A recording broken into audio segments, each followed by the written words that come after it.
Good morning ninth class, welcome to your mathematics class. हम लोगों ने अपनी एक्सरसाइज 4.2 कंप्लीट कर ली है। देन उसके बाद है आपके पास topic graph of a linear equation in two variable, जो कि आपके गवर्नमेंट सिलेबस के अकॉर्डिंग कट आउट हो चुका है। तो ये टॉपिक आपको रीड आउट नहीं करना है। इसके आगे जो एग्जाम्पल 5 है वो इसके अकॉर्डिंग कट हो गया है। एक्सरसाइज मतलब एग्जाम्पल 6 एंड 7 भी कट हो गया है, 8 एग्जाम्पल कट हो गया है इसके बेसिस पे, एंड एक्सरसाइज 4.3 भी कट हो जाता है। ठीक है, तो देन उसके बाद है आपके पास topic equation of a line parallel to x axis and Y axis, की जो लाइन एक्स एक्सिस के और वाई एक्सिस के पैरेलल होगी उन लाइंस की इक्वेशन क्या होगी, ये टॉपिक आपको यहाँ पर रीड आउट करना है। बाकी जो मिड का टॉपिक था जो मैंने छोड़ दिया है वो आपके गवर्नमेंट सिलेबस के अकॉर्डिंग कट आउट हो चुका है। ठीक है, तो आपके टॉपिक है equation of lines parallel to x axis and Y axis. ठीक है, तो यहां पे हम रीड आउट करेंगे। सबसे पहले हम देखेंगे इक्वेशन ऑफ एक्स एक्सिस क्या होती है, इक्वेशन ऑफ वाई एक्सिस क्या होती है, और equation of line parallel to x axis हो तो उसकी इक्वेशन क्या होगी, और equation of line parallel to y axis हो तो उसकी इक्वेशन क्या होगी। उससे समझने से पहले आप यहाँ पे एक डायग्राम आपको दिखाई दे रहा है, डेट इज एल और एम लाइन है यहाँ पे एक प्लेन पर, जो कि सेम डिस्टेंस से वेरी कर रही है। मींस इनके बीच में क्या है, सब जगह सेम डिस्टेंस है। देखो यहाँ पे भी सेम गैप है, यहाँ पे भी सेम गैप है, और यहाँ पे भी सेम। आप स्केल से भी इसे मेजर कर सकते हैं। देखिए यहाँ पे भी वन का गैप है, यहाँ पे भी वन का गैप है, और यहाँ पे भी वन का गैप है। तो इस तरीके से इन लाइंस के बीच में क्या है, हर जगह डिस्टेंस सेम है। तो आप इसे क्या कह सकते हैं, पैरेलल लाइंस बोल सकते हैं। लाइन एल और लाइन एम को आप क्या बोलेंगे यहाँ पे, पैरेलल लाइंस, क्योंकि यहाँ पे इन लाइंस के बीच की जो डिस्टेंस है वो हर जगह सेम है। ठीक है, तो आप पैरेलल लाइंस की डेफिनेशन लिख सकते हैं, if the distance between the two lines are always equal then these lines are called parallel lines. ठीक है, if the distance of two lines is always equal then these lines are known as parallel line.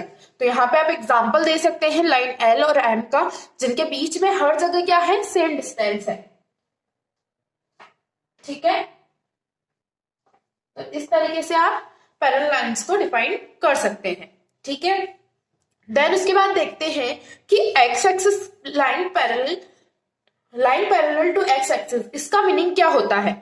यहाँ पे मैंने एक x axis बनाई है, x dash. ठीक है, ये लाइन है, और इसके लाइन पैरेलल है पी डैश। ठीक है, ये लाइंस पैरेलल क्यों है आपस में, क्योंकि इनके जो बीच के डिस्टेंस है वो हर जगह सेम है। ये कहीं पर भी इंटरसेक्ट नहीं कर रही है, इनके बीच में कोई भी कॉमन पॉइंट नहीं है। इस वजह से आप इन दोनों लाइंस को क्या कह सकते हैं, पैरेलल लाइंस कह सकते हैं। यहाँ पे एक्स और x dash is parallel to p dash. ठीक है, क्योंकि इनके बीच में कोई भी इंटरसेक्शन पॉइंट नहीं है, इनके बीच में कोई कॉमन पॉइंट नहीं है, और इनके जो बीच की डिस्टेंस है वो हमेशा सेम रहने वाली है। इस वजह से आप इन दोनों लाइंस को क्या कह सकते हैं, पैरेलल लाइंस कह सकते हैं। तो अगर ये एक्स एक्सिस है तो लाइन पी क्या है, एक्स एक्सिस के पैरेलल है। ठीक है, क्योंकि इससे पी लाइन में और एक्स एक्सिस में कोई भी कॉमन पॉइंट नहीं है। देन उसके बाद है आपके पास diagram Y dash and P dash. इनके बीच में भी कोई लाइन, कोई भी पॉइंट ऑफ इंटरसेक्शन नहीं है, कोई भी कॉमन पॉइंट नहीं है, और इनके दोनों के बीच की डिस्टेंस क्या है, सेम है। और इनके दोनों के बीच की डिस्टेंस सेम है, तो आप इन्हें क्या कह सकते हैं, पैरेलल लाइंस कह सकते हैं। वाई एक्सिस इसी फॉर्म में होती है, तो वाई एक्सिस अगर ये है तो इसके पैरेलल कौन सी लाइन है, पी डैश है। ठीक है, तो जब अगर हमें बोला जाए कि कोई भी लाइन ड्रॉ करिए वाई एक्सिस के पैरेलल, तो वो या तो राइट हैंड साइड में होगी या लेफ्ट हैंड साइड में होगी, पर इसी तरीके से हो सकती है। ठीक है, फिर आपको कभी बोला जाए कि एक्स एक्सिस के पैरेलल कोई लाइन, तो यहाँ पे आपकी अगर एक्स एक्सिस के पैरेलल लाइंस बनाने के बोले तो आप अप साइड में और डाउन साइड में, दोनों साइड में आप बना सकते हो। ठीक है, तो इस तरीके से आप एक्स एक्सिस के पैरेलल लाइन और वाई एक्सिस के पैरेलल लाइंस बना सकते हैं। ठीक है, तो अब अच्छा इनकी इक्वेशंस क्या होगी, एक्स एक्सिस की इक्वेशन क्या होती है, y इज इक्वल्स टू 0। केवल एक्स एक्सिस की इक्वेशन होती है y इज इक्वल्स टू 0, और y एक्सिस की इक्वेशन क्या होती है, x इक्वल टू 0। पर ऐसा क्यों होता है कि जब एक्स एक्सिस की इक्वेशन देखते हैं तो y इज इक्वल टू 0 होती है, और y एक्सिस की इक्वेशन देखें तो x इक्वल टू 0 आ रहा है। ऐसा क्यों? क्योंकि देखो जब यहाँ पे एक्स एक्सिस हमने बनाई, एक्स एक्सिस जब हमने ड्रॉ कर रखी है तो इसके कोऑर्डिनेट्स क्या है? 1, 0, 2, 0, 3, 0, 4, 0, 5, 0, -1, 0, -2, 0, -3, -0, -4, 0, -5, 0 अप टू इंफिनिटी ऐसा चलता जाएगा। मींस कि अगर एक्स एक्सिस पे हम कोई भी पॉइंट डिनोट करें पर उसका वाई कोऑर्डिनेट क्या रहने वाला है? 0 रहने वाला है। ठीक है, यहाँ पे आप देख रहे हैं 1 इक्वल टू 1, 0 ही यहाँ पे इसका पॉइंट का डिनोशन होता है। यहाँ पे 2, 0, यहाँ पे 3, 0, यहाँ पे 4, 0 एंड 5, 0। और इधर नेगेटिव साइड में भी देखें तो -1, -2, -2, -3, 0 एंड -4, 0 इस तरीके से चलता जाता है। मींस कि y कोऑर्डिनेट्स हमेशा 0 होता है। तो उस लाइन की इक्वेशन क्या होगी? मींस उस एक्सिस की इक्वेशन क्या होगी? y इक्वल टू 0, क्योंकि यहाँ पे y कोऑर्डिनेट हमेशा क्या रहने वाला है? 0 रहने वाला है। तो x एक्सिस पे एक्स एक्सिस की इक्वेशन होती है y इज इक्वल्स टू 0। वही y एक्सिस की इक्वेशन क्या होती है? देखो इस पॉइंट का कोऑर्डिनेट्स क्या है? 0, 1, इसका है 0, 2, इसका है 0, 3, इसके हैं 0, 4। ऐसे ही चलता जाएगा। ठीक है, नीचे की साइड देखेंगे 0, -1, 0, -2, 0, -3, 0, -4, 0, -5, 0, -6 अप टू सो ऑन चलता जाएगा।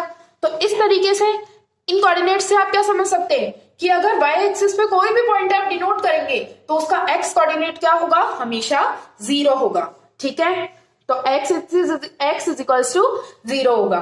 तो y एक्सिस की इक्वेशन क्या होती है?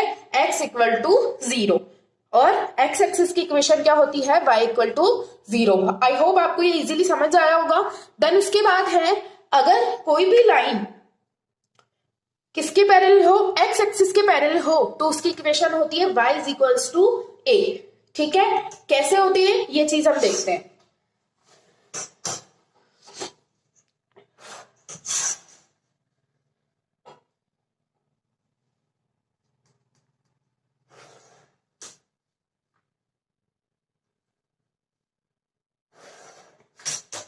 यहां पे मैंने एक कोऑर्डिनेट प्लेन बनाया है, ये x एक्सिस, ये y एक्सिस, ठीक है, और ये P लाइन है जो कि पैरेलल है x एक्सिस के। ये है -1, -1, -2, -3, -4, -5, 0, 1, 2, 3। ये 1, 2, 3, 4, 5, 6, -1, -2, -3, -4। हमने इस लाइन, ये लाइन एक्स एक्सिस के पैरेलल है P लाइन की हमने इक्वेशन क्या देखी? y is equals to a होगी। मींस x का कोऑर्डिनेट इसके अंदर कुछ भी नहीं होगा, नहीं हो सकता, क्योंकि x और y के अंदर कोई भी कॉमन पॉइंट हो ही नहीं सकता, क्योंकि ये दोनों क्या है? पैरेलल लाइंस है। और अगर पैरेलल लाइंस है तो इनके बीच में कोई इंटरसेक्शन पॉइंट नहीं हो सकता, इनके बीच में कोई कॉमन पॉइंट नहीं हो सकता, और इनके बीच की डिस्टेंस हमेशा क्या रहने वाली है? सेम रहने वाली है। तो अगर जो लाइन x एक्सिस के पैरेलल है तो उसमें y कोऑर्डिनेट इक्वल टू ही कुछ होगा, x कोऑर्डिनेट कुछ भी नहीं होगा। तो इसकी इक्वेशन क्या होगी? y इक्वल टू a, क्योंकि y की वैल्यू तो कुछ ना कुछ एग्जिस्ट करेगी। जैसे सपोज y एक्सिस का कौन सा कोऑर्डिनेट? y इक्वल टू -3 यहाँ पे एग्जिस्ट कर रहा है, तो इस इक्वेशन की, इस लाइन की इक्वेशन क्या हो जाएगी? y इक्वल टू -3, क्योंकि x एक्सिस से यहाँ पे कोई भी कोऑर्डिनेट मैच नहीं हो रहा है, इस वजह से यहाँ पे इस लाइन की इक्वेशन क्या हो जाएगी? y is equals to -3। Similarly अगर मैं बोलूं कि अगर कोई भी line parallel to y axis है तो उसकी इक्वेशन क्या होगी? यहाँ पे जब पैरेलल टू x एक्सिस था तो उसमें x कोऑर्डिनेट कुछ भी नहीं था। वैसे ही अगर पैरेलल टू y कोऑर्डिनेट होगी ये लाइन m, तो इसका y कोऑर्डिनेट कुछ भी नहीं होगा और x कोऑर्डिनेट क्या होगा? x इक्वल टू b, मतलब x की कुछ ना कुछ वैल्यू यहाँ पर एग्जिस्ट करेगी। तो यहाँ पे क्या वैल्यू एग्जिस्ट कर रही है? x की -3, तो x इक्वल टू -3 इसकी इक्वेशन है, और y का कोई भी कोऑर्डिनेट यहाँ पर एग्जिस्ट नहीं कर रहा है। क्यों नहीं कर रहा है? क्योंकि जब दो पैरेलल लाइंस होती है तो उनके बीच में कोई कॉमन पॉइंट नहीं होता है, कोई इंटरसेक्शन पॉइंट नहीं होता, और इनकी डिस्टेंस हमेशा सेम रहती है। तो यहाँ पे इस लाइन की इक्वेशन क्या हो जाएगी, x equal to b, x equal to -3 means आप देख पा रहे हैं कि इनके बीच में कोई भी कॉमन पॉइंट नहीं है, y के ऊपर ये लाइंस जा ही नहीं रही है, तो इसकी वजह से x इक्वल टू -3 इसकी इक्वेशन हो जाती है। तो स्टैंडर्ड फॉर्म में x इक्वल टू बी। ठीक है, तो इस तरीके से आप समझ सकते हैं कि x एक्सिस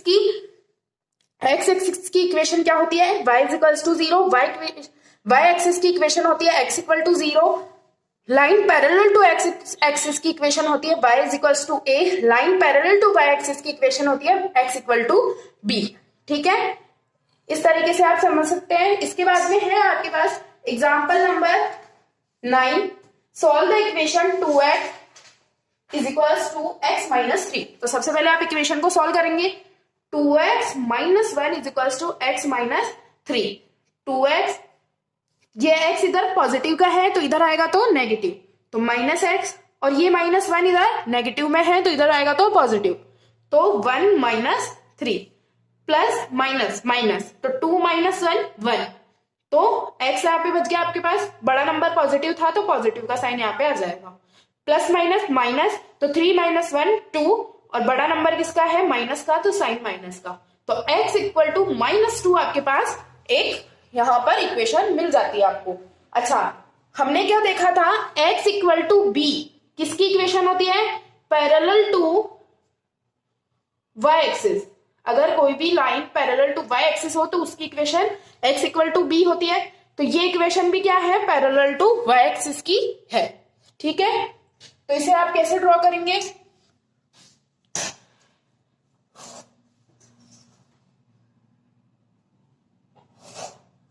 ये आपने x एक्सिस बनाई, ये y एक्सिस बनाई,